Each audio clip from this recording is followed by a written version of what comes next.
সুপ্রিয় ভিউয়ার্স, আসসালামু আলাইকুম। আজকে আরেকটি নতুন ভিডিওতে আপনাদের সকলকে স্বাগত। আজকের বিষয়টা হচ্ছে এলএসডি বা লাম্পি স্কিন ডিজিজ। গরুর মারাত্মক ভাইরাস একটি রোগ, ভাইরাসজনিত রোগ। এই রোগের লক্ষণগুলো কি কি হবে সে সম্পর্কে কিছু ধারণা দেব এবং এলএসডি হলে যা যা হয় সে সম্পর্কে কিছু ধারণা দেব। এলএসডি হলে যা হয়, দুধ উৎপাদন কমে যায়, ওজন কমে যায়, বক্ষান্ত হতে পারে, চামড়ার ক্ষতি হয়, অর্থনৈতিক ক্ষতি হয়।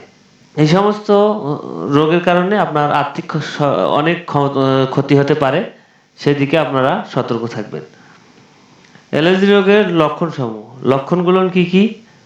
শরীরে গুটি গুটি ফোলা এবং উচ্চ জ্বর 104 ডিগ্রি থেকে 106 ডিগ্রি ফারেনহাইট, খাওয়া কমে যায় ও লালা পড়ে, চোখ ও নাক দিয়ে পানি পড়া, চামড়ার লালচে দাগ ও গুষ্টি হওয়া, দুর্বলতা ও অবসন্নতা দেখা দেয়। এর প্রতিরোধ করবেন কিভাবে?